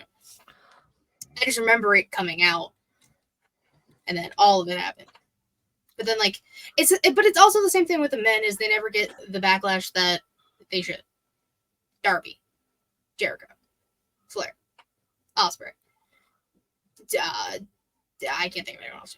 I've got a list. I don't want to take over Matt's episode, but we could talk about that shit another day. That's the gist of it is 99% of the guys are like, oh no, they're fine. But like women who do terrible shit, it typically stays with them. Blair, Tessa. But Tessa's also just a huge piece of shit. So like that's another can of worms. But like I digress. Casual hard R's are never okay. In any situation. No. 0% chance there's a situation where that's okay. All right. I must steer this back on the tracks. I derailed it. So however it is. I don't remember whose turn it was, so I'm just gonna go. I'm gonna swallow the Ethan Page NXT contract negotiations with Ava Raine. So I was informed and unaware last week that Ethan Page is not working under an NXT contract, that he is freelancing and it is an appearance. And then I thought, oh, he's signing a contract for NXT on TV, so he will be an NXT contracted employee. But then I realized that it was just a contract for the match and not necessarily for him to be part of NXT. He's a cocky son of a bitch, but he is good. He's so good. Trick shows up, says he's going to make an example out of Ethan Page. Ava's like, listen, Trick, there's a stipulation in this contract. I cannot sign it because of that. And Ethan just starts going in and talking shit. And Trick's like, no, sign it. And Ava's like, but he's like, no, do it. I don't care. Sign it. I need to know what the stipulation is. I need to know what was signed in that contract that Ava was so afraid to sign to put it on the line on Trick's behalf, because Trick didn't even ask. And she's like, I can't do this for you. So I need to know what was in that contract. So it's either one or two things. One, I was under the assumption that the main gist of it was Ethan Page wanted just a title match. Like that was like the thing. Like he was gonna sign a contract for NXT, but he was like, fuck you, I just wanted a title match instead. Or the stipulation is like for the title, Trick loses, he leaves NXT. That's the only thing that would make sense as to why Ava didn't want to sign it. Because like Trick said, him and Ava have been holding it down for a while. And like it would make sense for that to be the stipulation, I guess, because Trick is like one of your top people in NXT right now who would also just thrive on the main roster. So, dude, he came in and he looked Ava right in the eye and he's like, "You need me more than I need you. You lost all of your top talent. You got nobody. Tell me I'm wrong." Tell me when he's telling lies. I was like, God damn, he is so good. Yeah. Also, sidebar, why the fuck Lash gotta break up with Trick? That hurts my feelings. I don't like that. You can focus on your title match and still be with Trick Willy Wonka. That's okay. Like, I don't... Just let them be happy, damn it. Let me be happy for them. I mean, Noam's a jealous little troll. He's not happy about the situation. She's part of Metaphor. She's holding it down for the group. She had to end things with Trick so that she could focus on her shit and focus on Metaphor shit so Trick could focus on his stuff. It was becoming too messy, Katie. Everyone thought that she was pregnant. You don't need that kind of negativity out there when you're about to wrestle for a title. I mean, but love is love, guys. The fuck? They are still in love off air. Good. That's all that matters. They're never allowed to break up. Katie, spit or swallow? There's a question for you, Matt. Yeah, actually, I don't know if you can see it, but it is right there. I can see Undertaker, but I also knew what it said. So if you didn't know what it said, you'd have to squint. But yeah. Patron saint of podcasting, M. Ritter. PSOP. Yeah. You said it's my turn. It is your turn, Katie. I went. You're next. Damn it. Call me Bill Goldberg. You're next. How fucking dare you? I can't stand that man. For all the anguish his name has caused me these past 4 years. Anyways, I don't. You gonna fuck Goldberg? Sorry, go ahead. I will leave the show right now. I guess I'm gargling everything. Liv, Dom, Finn. I don't know. Because Dom's all like, no, I didn't like it. Liv came out to me. I was trying to stop her. I don't know. You're lying. Because you pulled your hair and you liked it, you sick fuck. But I get it. But you sick fuck. You smirked. We saw. And then you have Finn continuously hopping in there, cock blocking, as he should. But Dom's all mad at him for doing it. Liv's throwing her dick around, acting like she's hot shit. Stepping in front of Dom to save him from Braun fucking Strowman of all people. It's for what? What is happening? I don't know. I just want Rhea Ripley back. And bros before hoes, as Finn tweeted. But he didn't put hoes, because he's a gentleman. Uh-oh. The thing that ruins this for me is the IWC. It is everyone in the IWC. It is the TikToks and the Twitter introspectives and all of the discussion that I saw about how we need to end this specific storyline because women can assault men too. And it is promoting the assault of men because we're not holding Liv accountable for her actions and we're acting like it's not a big deal. And all of the fucking bullshit. I've talked about this before. Ladies and gentlemen, this is a form of entertainment. This is not real life. This is no different than watching an episode of SVU or Game of Thrones or any other show where they are telling a story with actors and characters And it doesn't have to be that. It doesn't. There are things, yes, that they can do on TV where, given the circumstances and how it is portrayed, probably should not be put on there and crosses lines and can cause issues. Abso-fucking-lutely. I saw someone say that this is the most cringe thing that we've seen on TV since bra and panties matches. And I'm like, you have forgotten all about Lana and Bobby and Liv and that whole situation and a lot of what happened in the Ruthless Aggression era, and so many other things. Like there's so much shit that we're just glossing over to throw dirt on the name of the Attitude Era. Neither here nor there. Listen, I love that 1 week after kissing Dom, Liv came out with a shirt that said "Don't touch."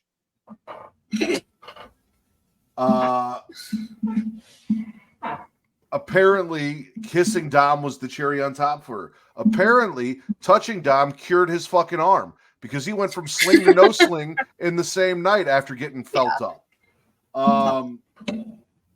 Dom says when mommy comes back, she'll kill Liv, and Liv's like, she's going to kill you too, but I'll at least make it worth your while. Like, here's what I'll say. By the way, howdy, All Eat Satire.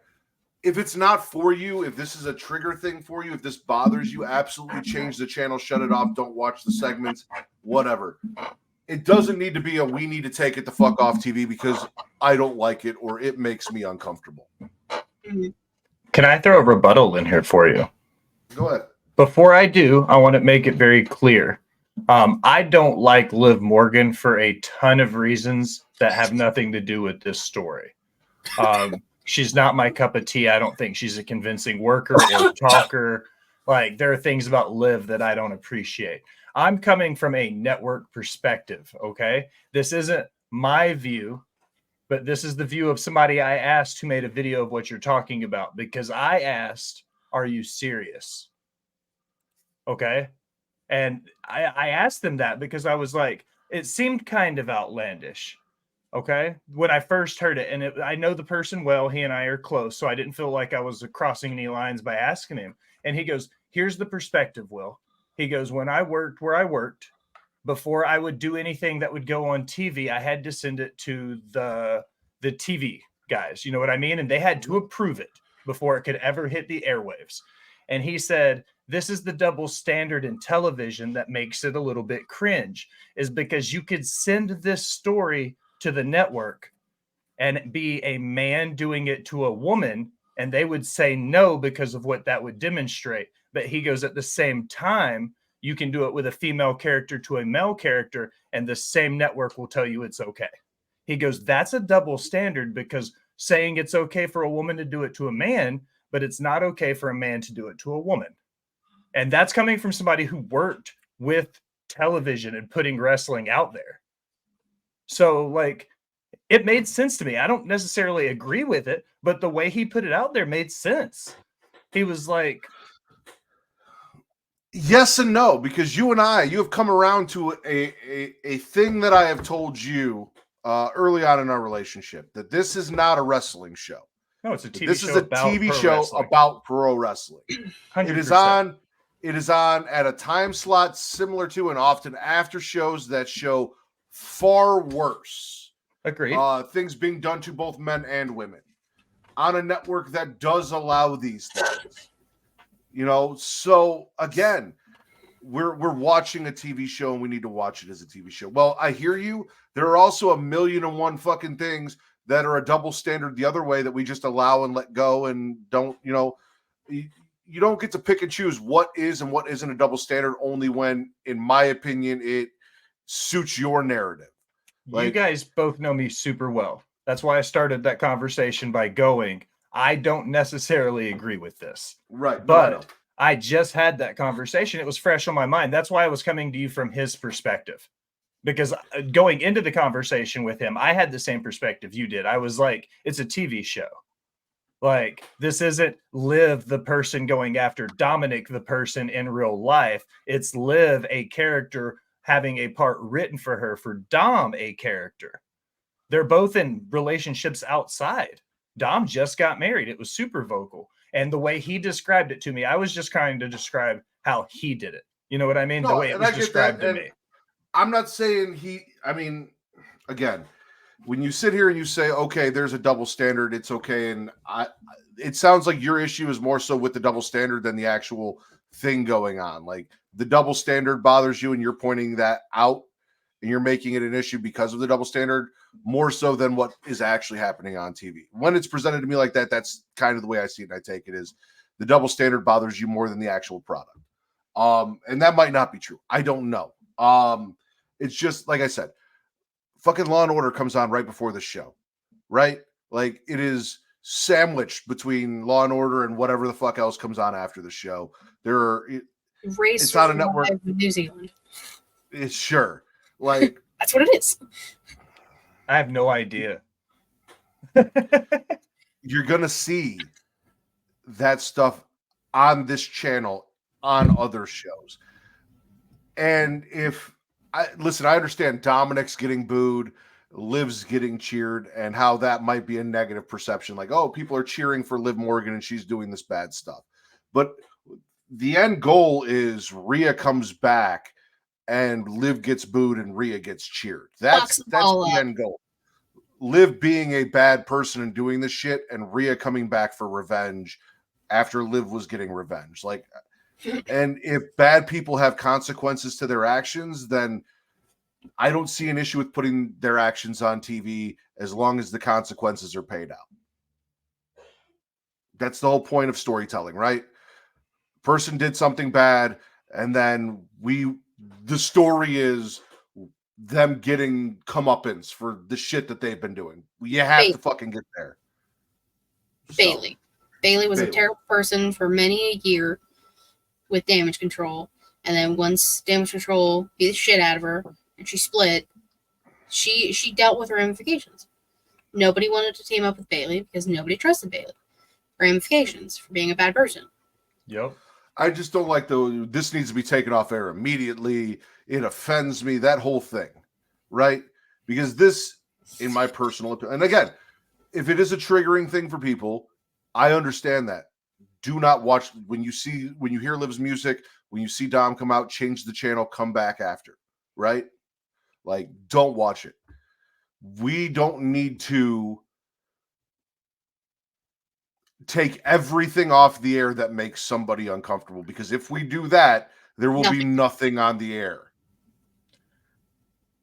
There won't. Something makes MJF being Jewish makes a lot of people in America uncomfortable. They're going to take that off the air. Giselle Shaw, Nyla Rose, off the air. Makes people like, if we just start removing everything that everyone's uncomfortable with, women wrestling, there are a lot of dudes on the internet that are not comfortable with it, don't like it, don't want to take it off the air. Like, we can't do that shit.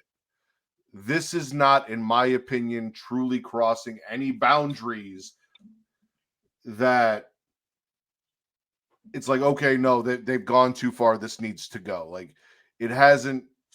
It's more innuendo and than anything else. Yes, Katie. I saw somebody tweet about this, but I don't remember who it was or what exactly entailed.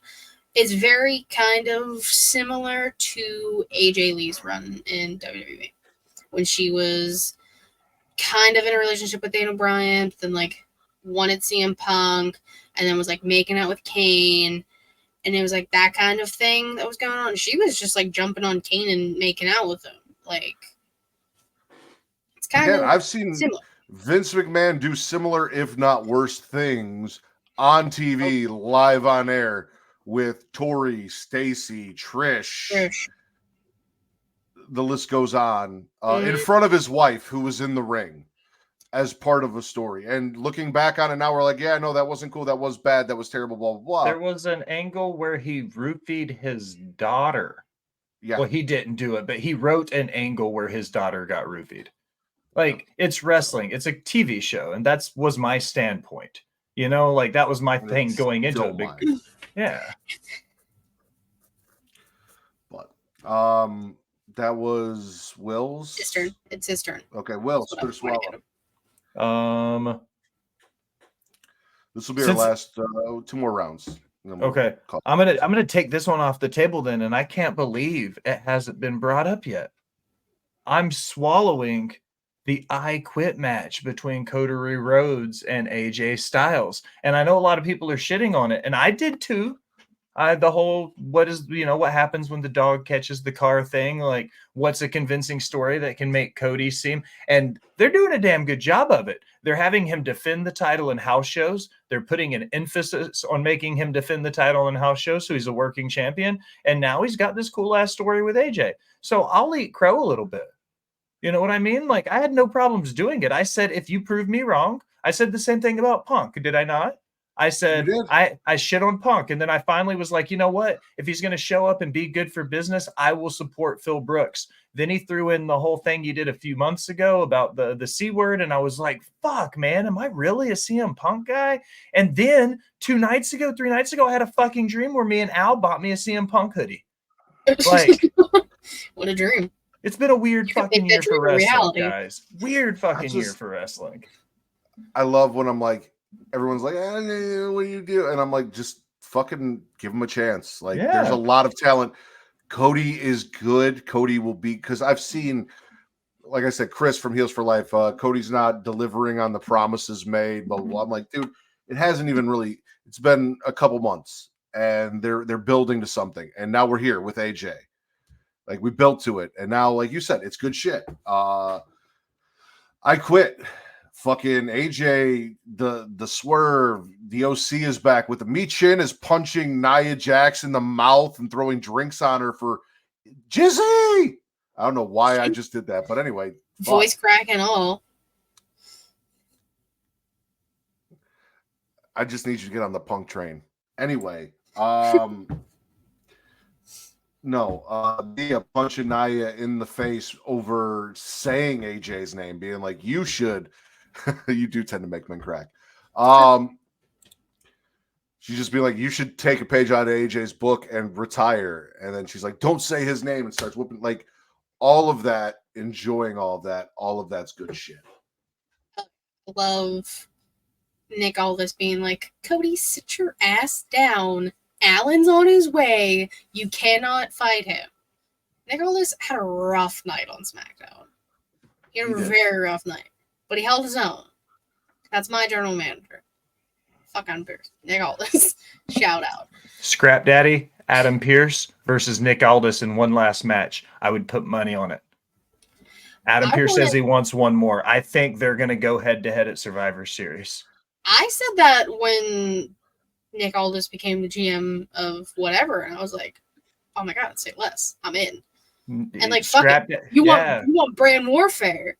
Have your GMs duke it out. That's the way to do it. And they started it a few months back when they started making the snide comments about the draft and stuff, and you're not on my show, and Aldis started kicking people off of SmackDown and stuff. Like, that was awesome.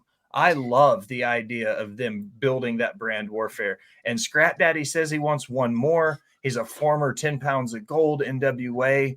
Granted, Wildcat NWA, but it still counted. He still held the 10 pounds of gold. You know, like, give it to him. Let him have one more good match on a semi-Big Four pay-per-view. And let Nick Aldis beat the shit out of him. let him count the lights for Aldis because, just let it happen. Yeah, it's Nick Aldis. He's married to Mickie James. Like, come on, give him. He held the 10 pounds of gold for over 1,000 days. He revived the NWA on his shoulders single-handedly. Give me Cody versus Nick Aldis. Dude, I would love Rhodes Aldis 3 would be fire. Give me Allen versus. If we got Teddy versus Eric, ain't no way in hell we shouldn't get this. That's true. That's true. True. I am going to swallow my favorite female wrestler in 2024, continuing to feud with my daughter's favorite female wrestler in 2024. Lyra is ready to start talking about how she wants to win Money in the Bank.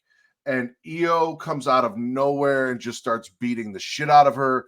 I am a huge Lyra Valkyria fan, have been singing her praises for a while now. My daughter, her two favorite wrestlers are Bianca Belair and Io Sky. Loves those two. So watching my favorite wrestler, my daughter's favorite wrestler feud has been fun. for me and us. And Io just snapping and wanting to beat the shit out of Lyra because Lyra is the beginning of the downfall of pretty much everything. Damage control, post them losing the title. I'm all for it. Oh, yeah.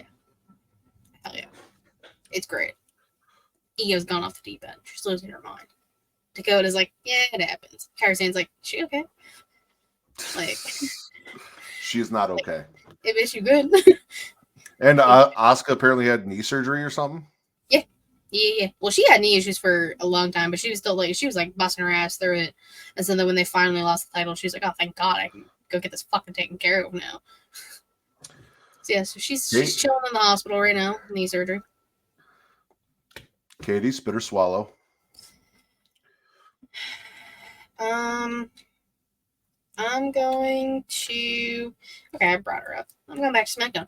I'm going to swallow the Bayley, Chelsea, Piper promo. Piper Niven, what a woman that you are. Chelsea Green, also a snack. Bayley, beautiful as always. That jacket's gorgeous. I like Bayley talking her shit and then not really like getting to say much before Chelsea and Piper come out. And Chelsea doing a little bit of talking at first because she's always been like the talker of the two. And like they bring that up. And then Piper's like, Bayley, you might respect me, but while you were hugging and kissing babies in NXT, I was a world champion across the pond. And that's good shit. We stand Piper Niven. And just everything about her and like the way that she's determined to win next week at Clash at the Castle in front of her home country. Everything about that and like saying she shouldn't, like Bayley shouldn't get too close to her because she doesn't know how dangerous she is. I love it. Let Piper Niven talk all the time. That's a dominant woman. Let her be her. And Chelsea Green's a good just side piece for this because it's not about Chelsea. And Chelsea knows that. It's about her girl Pete. It's about Piper. I agree. I just listened to the latest episode of Get Show, and Vince and Jess were talking about it. And Vince was talking about how poorly Bayley's kind of been booked and didn't feel important after winning the Rumble and so on and so forth. For me, this has been a 180 on Bayley, especially as champion now. That the profile of her winning the Rumble and then having her match against Io didn't really feel like it got the build and the attention that it deserved. Here, it is a highlight of SmackDown for me when Bayley comes out with Piper and Chelsea, and then the Nia thing looming in the background as well. I've been very entertained by all of this. And being a babyface champion, you kind of expect someone like Piper Niven to come in and dominate Bayley a little bit, and then she's going to have to possibly overcome that. We'll see if she can or not. Like, I think it's good shit for him. I really do. Oh, yeah. You got any thoughts on that, Will? I love Piper Niven. I have been a fan of Piper Niven's for a minute. When I watched her come over and we went through the Dewdrop phase, I was worried that she was going through her version of the WWE identity crisis where she was going to get slapped with some bullshit VKM gimmick. And not that I don't appreciate what Dewdrop was doing for the community and stuff, you know, happy Pride. But I felt like they were taking an already established like workhorse champion rock star of a wrestler, and they made her look totally different, weak in a lot of ways compared to who she was across the pond when she was wrecking and taking names. So I'm a big Piper Niven fan. I'm here for it. I hate the fact that going over there, it looks like she's probably going to eat the L at home, but that's what WWE does. Yeah. For the most part. The occasional dub in the home country, but rare. All right. Will, spit or swallow? Last one of the night. Last one of the night. Maybe. We'll see. I looked at how much shit there's still to talk about, so we'll see. Okay. I'm going to do this just in case then. I'm going to swallow Nick Nemeth beating Frankie Kazarian on the 20th anniversary episode of Impact. For the book, just the book ended. First one, last one of the episode, maybe. Frankie Kazarian's a day one Impact guy. He's been with TNA since they pretty much started. He's ran through the last 20 years with them. Even while he was in AEW, he was still making a chance to come back and work. Wow,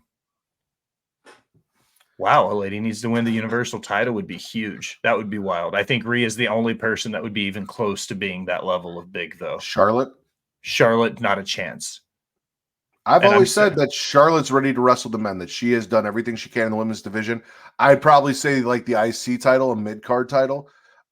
I guess I'd agree. Rhea, as far as popularity and size, and just overall strength and appeal, would probably be the only person I could see walking straight into a main event feud, getting in a man's face for a heavyweight title. But I could absolutely see Charlotte transitioning into the men's mid-card scene and winning an IC or US title, tapping out Logan Paul in the figure eight. I'd love that so much. I'd be in. 100%. I think so. I think that Charlotte and Rhea are both good examples. The reason why I think Rhea would go over better than Charlotte for the world title would be because she has Judgment Day. She could go in there and use that to her advantage to get the advantage over the champion. And does she though? Well, she's Damien. If we're fantasy booking Rhea, as I would assume this would be Rhea at her peak, not Rhea coming back from injury. You know what I mean? Like, yeah. Bloody Ripley. Yeah. No, I get what you're saying about Kazarian closing the show on the first Impact and the last Impact. All right. Where do I want to? Fuck.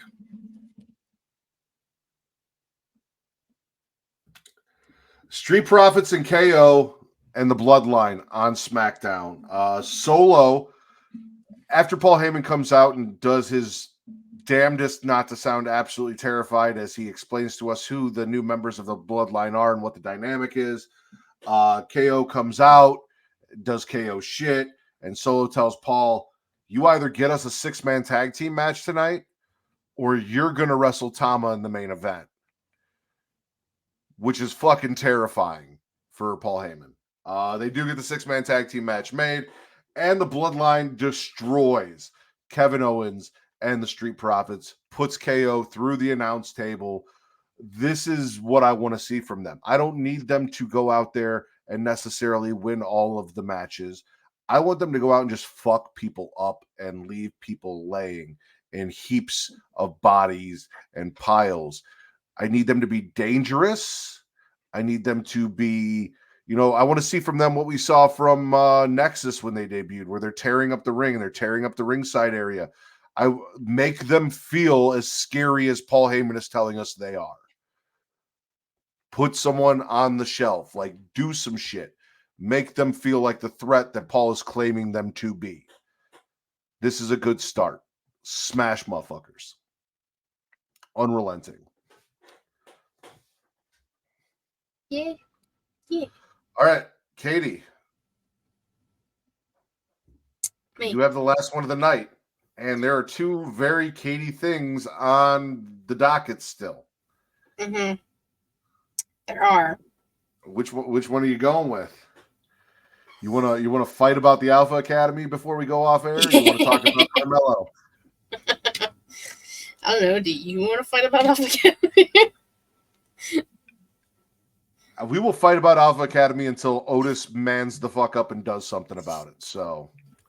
Oh, Katie wasn't here last week. Please pick Alpha Academy. Okay, aside Swallow to Carmelo Hayes and LA Knight because, yeah. Okay, my actual Swallow because it's Chad Gable. Chad Gable should become IC champion at Clash of the Castle. I said what I said.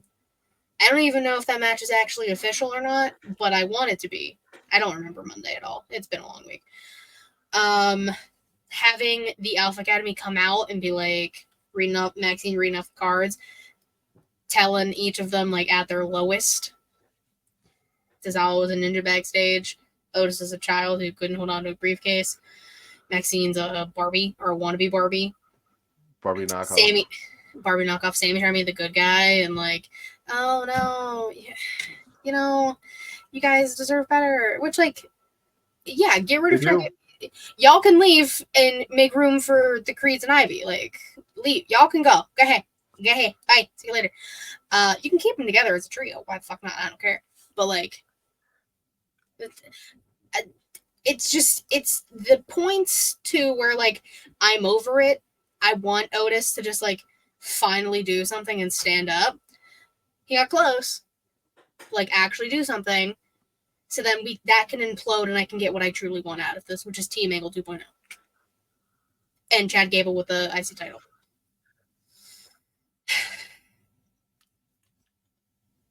I just can't get behind them making Otis look like a bitch week in and week out. Even here where it looked like maybe Otis was going to do something. And then Sammy got pushed in and he just wrecked Sammy for shits and giggles. Because he listened to Chad Gable. Because Chad Gable's a master manipulator. Am I wrong? He has 3 people under his total control that he has belittled and damaged mentally for the past month. This is what I said last week. Okay. Of all the angles you could play the disgruntled, angry, pissed off coach, you went with the angry stepfather. Like the whole I'm not mad, I'm disappointed shit. Like there's so many different ways you could have made him seem like a really pissed off coach rather than a really pissed off stepdad. And to me, it felt lazy. He looks like he's going to Sunday church camp wearing his khakis and his sports coat. Like there's so many things they could have done to make Chad Gable look overpowering and great. And instead they went with this little angry, youth minister, pissed off stepdad Chad Gable. This man is an Olympian. And he looks like he wants to sell me a used Kia Optima. Matt's not allowed to comment on this because I told him last week he's not allowed to make certain jokes anymore this entire month because it's my month. So he knows. He turned his mic off for good reason. Since Katie threw out a side swallow to Jasmine Nix, existing, getting a win over Thea, and just I don't know what the fuck they're doing with Chase U. Fuck Chase U. Also side, huh? Fuck Rich Holland for destroying Chase U. Chase U has been destroyed and rebuilt and destroyed over and over again. I don't care anymore. Side spit to the fact that Gigi and Ariana just apparently aren't a thing anymore. We're not getting the vignettes for whatever the fuck's going on. I'm kind of mad we dropped that. In the woods or some shit. I don't know. Yeah, no, Gigi's out on the beach doing whatever the fuck she wants and not on TV, and I'm not happy about it. That's what happens when you date one of the rascals. Anyway, Will, what was your favorite show you watched this week? TNA. Katie? I really like it. NXT. Second favorite. I'm also going to go with NXT. Like I said, I'm still figuring TNA out. What I do like, what I don't like. We'll see. Will, thank you for joining us. Please tell everyone where they can find you and all things Rivet City Radio. First and foremost, as always, I want to thank you and Katie for allowing me to be the honorary use of Smackin It Raw.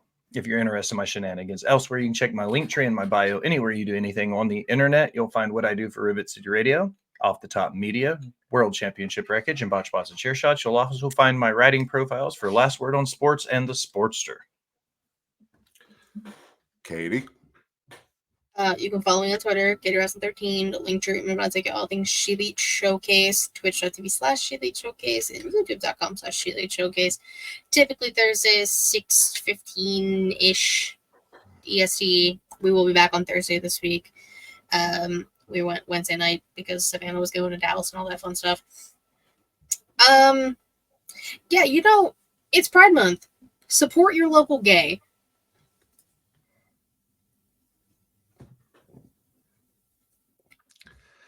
You guys can follow me at Matt Rose, MATTRDDER for your wrestling content, at Getting Off for your Twitter content on Twitter. Everywhere else on socials at Smackin It Raw. We'll get you a little bit of both. That is Instagram, Threads, Blue Sky, and TikTok. Also, tomorrow, Getting Off, same time as this show, Katie Horror Showcase 3. Katie's going to tell you how she felt about her first watch through of Children of the Corn. I have it on good authority that Reek will be stopping by, and I don't know who else. So come check out that episode. Also, tomorrow at noon, there is an Xbox showcase that will feature me, Travis, and Kobe, where we're going to live stream the showcase and talk about our thoughts on the Xbox showcase. So come check that out and join us for that as well. For Miss Katie Kinsey Bay, the pride of She Elite, and for the Will Black and White No Gray, I am the patron saint of podcasting and the smut guru, the Warden Matt Ritter. This has been your #1 wrestling podcast on your favorite spicy sites.